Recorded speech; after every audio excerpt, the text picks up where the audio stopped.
हमारी लड़ाई योगी मोदी से नहीं है। ये जो कुर्सी पे बैठे हैं किसी का पिताजी का जागीर नहीं है। वहाँ पे लोग आते जाते रहते हैं। आज जो दिल्ली में मोदी जी बैठे हैं वहाँ पे पहले कभी नेहरू जी बैठते थे, वहाँ पे कभी इंदिरा गांधी जी बैठती थी, वहाँ पे कभी राजीव जी बैठते थे, वहाँ पे कभी अटल बिहारी वाजपेयी जी बैठते थे, वहीं पे कभी मनमोहन सिंह बैठते थे और आज मोदी बैठे हैं। हमारी लड़ाई जो लखनऊ के कुर्सी पे बैठे हैं उनसे लड़ाई है। जब दिल्ली में निषाद कश्यप, निषाद के सभी उपजाति बिंद हो, मल्ला हो, केवट हो, जब वहाँ पे अगर आरक्षण है तो आगरा उत्तर प्रदेश में क्यों नहीं साथियों। हमारी लड़ाई किसी व्यक्ति से नहीं है, हमारी लड़ाई जो दिल्ली के कुर्सी पे बैठे हैं उनसे है लड़ाई। 18 साल की उम्र में अपना घर परिवार छोड़कर मुंबई जैसे शहर गया, मेहनत किया, मजदूरी किया, मात्र 900 रुपया महीने पर, 30 रुपया रोज पर मैं मजदूरी कर अपना कामयाबी का झंडा मैंने गाड़ा। लोग चांद पे घर बना रहे हैं लेकिन इस धरती पर हमारे लोगों के लिए रहने के लिए घर नहीं है। और उसके बाद बम्बई के ऐशो आराम जिंदगी को छोड़कर, घर परिवार बच्चे को छोड़कर आज पूरे यूपी, बिहार, झारखंड, कर्नाटक ऐसे राज्य में अपने समाज के हक अधिकार के लिए हम लोग लड़ाई लड़ रहे हैं साथियों। और बहुत ही अच्छा आप लोगों ने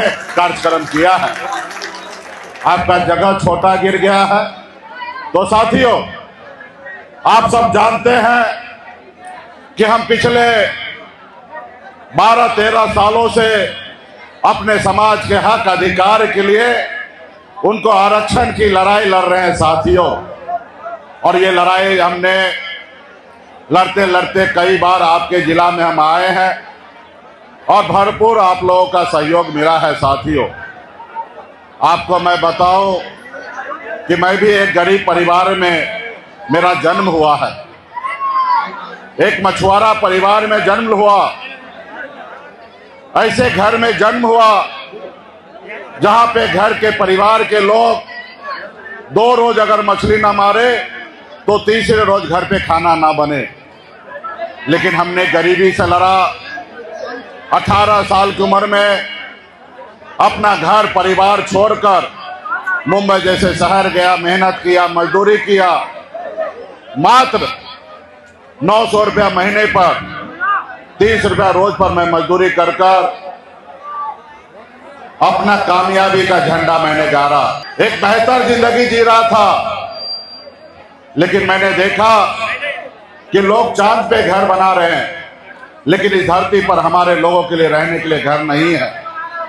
और उसके बाद बम्बई के ऐशो आराम जिंदगी को छोड़कर, घर परिवार बच्चे को छोड़कर आज पूरे यूपी, बिहार, झारखंड, कर्नाटक ऐसे राज्य में अपने समाज के हक अधिकार के लिए हम लोग लड़ाई लड़ रहे हैं साथियों। हमारी लड़ाई गरीबी से है साथियों, हमारी लड़ाई किसी व्यक्ति से नहीं है, हमारी लड़ाई जो दिल्ली के कुर्सी पे बैठे हैं उनसे है लड़ाई। हमारी लड़ाई जो लखनऊ के कुर्सी पे बैठे हैं उनसे लड़ाई है। हमारी लड़ाई योगी मोदी से नहीं है। ये जो कुर्सी पे बैठे हैं किसी का पिताजी का जागीर नहीं है। वहां पे लोग आते जाते रहते हैं।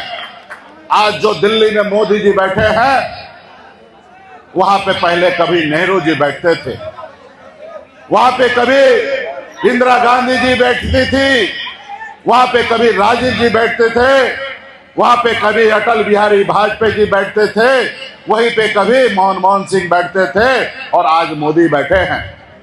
आज हमारी लड़ाई है कि जब देश एक है, संविधान एक है, देश के प्रधानमंत्री एक है तो हमारे साथ भेदभाव क्यों है।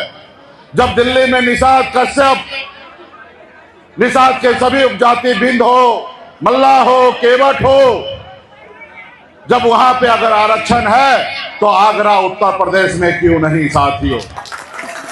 जब इस देश में बंगाल में निषाद समाज के सभी उपजाति को अगर आरक्षण है तो बिहार में क्यों नहीं साथियों। इसके लिए हम लोग अपने हक अधिकार के लिए संघर्ष कर रहे हैं साथियों। पहले ये देश गुलाम था, गुलामी से पहले मुगल का शासन हुआ करता था, उसके बाद अंग्रेज का शासन आया और आपके पूर्वज, हमारे पूर्वज ने पौने 200 साल तक अंग्रेज से लड़ाई लड़ा, तब जाके ये देश आजाद हुआ। साथियों, ये देश किसी का बाप का नहीं है, ये देश हर किसी का है। 140 करोड़ लोगों का ये देश है, सभी जाति, सभी धर्म, सभी वर्ग का लोगों का है। साथियों, हमारा भी साथियों इस देश में उतना ही हक हिस्सा है जितना इस देश में योगी मोदी का हिस्सा है, जितना इस देश में अंबानी अडानी का हिस्सा है, उतना ही हिस्सा गरीब मजदूर किसान मछुआरा मल्ला का भी साथियों उतना ही हिस्सा है। साथियों, पहले राजा के घर में रानी के कोख से बच्चा जन्म लेता था, वो राजा बनता था। लेकिन आजादी के बाद बाबा साहब भीमराव अंबेडकर ने कहा कि अब रानी के कोख से बच्चा जन्म लेगा, वो राजा नहीं बनेगा। जिसके पास वोट होगा वो देश का प्रधानमंत्री हो या राज्य का मुख्यमंत्री बनेगा। साथियों, आपके पास, हमारे पास वोट है। सिर्फ दुर्भाग्यपूर्ण ये बात है कि आजादी के 80 साल बीत गया, आप अपने ताकत को नहीं पहचाने। साथियों, आप चंद पैसे पर अपना वोट बेच देते हैं, इसलिए आज आपका आने वाला पीढ़ी सर उठा के जीने लायक नहीं है। साथियों, इसलिए साथियों हम समझदार बने, एकजुट हो जाए और आपके पास जो शक्ति है वोट गिराने का, उसको एहसास कराइए। साथियों, कभी हनुमान जी के पास भी, आप सब जानते कि हनुमान जी के पास बहुत शक्ति था, लेकिन उनको एहसास नहीं था कि हनुमान जी 7 समुद्र पार जाकर रावण के लंका जला सकते हैं। जब हनुमान जी को एहसास दिलाया गया कि हे प्रभु, आपके पास अपरंपार शक्ति है, आप 7 समुद्र पार जाकर रावण लंका जला सकते हैं। साथियों, जब हनुमान जी का एहसास हुआ तो 7 समुद्र पार जाकर रावण को लंका जलाने का काम किया। साथियों, उसी शक्ति से, उसी शक्ति आपके पास भी है, वही पावर आपके पास है। सिर्फ जरूरी है कि आपको पहचानना पड़ेगा। हर एक निषाद मल्ला का बेटा, कश्यप का हमारा वर्मा, निषाद समाज का केवट, निषाद के जितने भी उपजाति है, सभी को अपने आप को पहचानना पड़ेगा कि आपके पास शक्ति क्या है। साथियों, इस राज्य में 14% हमारे पास वोट है, हम सरकार बना सकते हैं, हम सरकार गिरा सकते हैं, ये ताकत आपके पास है। साथियों, इसलिए साथियों इस बार हम लोग सिर्फ बोलने से काम नहीं करेंगे। इस बार हम योगी जी, मोदी जी को इलाज करने के लिए दवा लेकर घूम रहे हैं। साथियों, और उस इलाज का नाम है संकल्प यात्रा। अगर आप चाहते हैं कि गरीबी से लड़ना है तो पहले संकल्पित होना पड़ेगा। साथियों, आपको अगर चाहते हैं कि आपके आने वाला पीढ़ी सर उठा के जिए तो इसके लिए पहले संकल्पित होना पड़ेगा। साथियों, उसके बाद आपकी ये लड़ाई जीत सकते हैं। साथियों, जब तक आप संकल्पित नहीं होइएगा तब तक आप कोई लड़ाई जीतिएगा नहीं। साथियों, तो इसलिए साथियों इस गरीबी से लड़ना है। आज हम लोग, आप जानते होंगे कितने गरीब हैं, कितने लाचार हैं। ये देश, दुनिया बहुत तेजी से आगे निकल रहा है और आप बहुत तेजी से पीछे जा रहे हैं। साथियों, आज हम लोग, हमारे समाज के रहने के लिए घर नहीं है। आज हमारे समाज में बच्चा मजदूरी करने पे मजबूर है। आज हमारे समाज में बच्चा बीमार होता है तो उनके माँ बाप के पास पैसा नहीं रहता है और वो सरकारी हॉस्पिटल में इलाज करने के लिए जाता है, वहां पे बच्चा दम तोड़ देता है और वही जिसके पास पैसा रहता है वो अपने बच्चे को प्राइवेट हॉस्पिटल में इलाज करा के उसको जिंदगी देता है और आप मौत देते हैं। साथियों, तो ये कब तक चलते रहेगा। साथियों, क्या हमारे बच्चे को इस आजाद भारत में सर उठा के जीने का अधिकार नहीं है? क्या हमारा भी बच्चे का इस आजाद भारत में सर उठा के जीने का उनको भी पूरा अधिकार है। साथियों, उसको यह अधिकार कौन देगा? यह अधिकार 80 साल में किसी ने नहीं दिया। साथियों, उसको यह अधिकार आपको ही देना पड़ेगा। साथियों, आपको ही देना पड़ेगा, कोई और नहीं आएगा देने के लिए। साथियों, आज मैं भी अगर आया हूं आपके हक अधिकार के लिए लड़ाई लड़ने के लिए, तो मैं मानता हूं कि आपके रगों में निषाद का खून है, वही खून मेरे भी शरीर में है, इसलिए मैं लड़ाई लड़ने के लिए आया हूं। मैं भी ऊंचे जाति का होता, ब्राह्मण होता, बुंगियार होता, ठाकुर होता, तो मैं आपके लिए लड़ाई नहीं लड़ता, उनके लिए लड़ाई लड़ता। साथियों, मैं अगर लड़ाई लड़ता हूं क्योंकि मेरा आप परिवार है। लोग कहते हैं कि मुकेश सहनी जाति की राजनीति करता है। अरे भाई, हम जात की राजनीति नहीं करते हैं। तुम्हारी नजरों में निषाद समाज एक बिरादरी हो सकता है, एक जात हो सकता है, लेकिन मेरे नजरों में ये हमारा परिवार है। हम अपने परिवार के लिए लड़ाई लड़ते हैं। साथियों, आज आप सब जानते हैं, बिहार में हमने लड़ाई लड़ते लड़ते बिहार में 4 विधायक बनाया, स्वयं मंत्री बना, और आपके अधिकार के लिए 2021 में आकर हमने एक नारा दिया था कि आरक्षण नहीं तो गठबंधन नहीं, और उस आरक्षण नहीं तो वोट नहीं का नारा दिया था। और उत्तर प्रदेश में हम एनडीए में रहकर, मोदी योगी के साथ रहकर, हम 2022 में विरोध कर और 55 जगह हमने चुनाव लड़ा और मजबूती से हम लड़ाई लड़ रहे थे। साथियों, लेकिन आज उस समय में आपने एक समाज के नेता आपने बनाया और वो समाज आपको बेच दिया। साथियों, वो व्यक्ति लोडर बन गया और आपके अधिकार लड़ते लड़ते मैं अपने आप को शहीद हो गया। उसके बाद भाजपा ने हमारे विधायक को खरीद लिया, हमको मंत्रिमंडल से बाहर कर दिया। मुझे कोई फर्क नहीं पड़ता है कि अगर मंत्री भी मैं बना तो मेरा समाज हमारे साथ था, इसलिए मंत्री बना, और जब तक ये साथ रहेंगे तो मंत्री क्या, बिहार का मुख्यमंत्री बन जाएंगे। साथियों, जब तक समाज साथ रहेगा। तो इसलिए साथियों, आपने देखा बिहार में पिछले इलेक्शन में बिहार का विपक्ष का दूसरा नंबर का पार्टी वीआईपी है। हम लोगों ने मेहनत किया, एकजुट रहा और सब लोगों ने शक्ति का एहसास कराया, और मेरे चेहरा पर बिहार में चुनाव हुआ। अगर बिहार में मुख्यमंत्री तेजस्वी होता तो दूसरे नंबर का कुर्सी पर आपका भाई, आपका बेटा, आपका सन ऑफ मल्ला होता। साथियों, ये ताकत हमारे पास है। साथियों, वही ताकत, वही विचार को लेकर उत्तर प्रदेश में आए हैं। आपके पास वही शक्ति जो बिहार में है, उससे ज्यादा शक्ति आपके पास है, क्योंकि उससे पहले से आप लोग जागरूक है। वीरांगना फूलन देवी के समय से आप उत्तर प्रदेश के निषाद जागरूक है। साथियों, सिर्फ अपने आप को संकल्पित कर लीजिए कि हमें अपने समाज के हक अधिकार के लिए लड़ाई लड़ना है, और लड़ाई लड़ने से पहले एक काम आपको करना है। साथियों, कोई भी लड़ाई लड़ने से पहले एक काम आपको करना है कि मेरा दोस्त कौन है और दुश्मन कौन है। दोस्त के बारे में आप सोचिए ना सोचिए, लेकिन दुश्मन के बारे में जरूर सोचिए कि हमारे बगल में जो है वो मेरा दोस्त है या दुश्मन है। तो सबसे पहले कोई भी लड़ाई लड़ने से पहले आप दुश्मन को पहचानिए, आपका दुश्मन कौन है।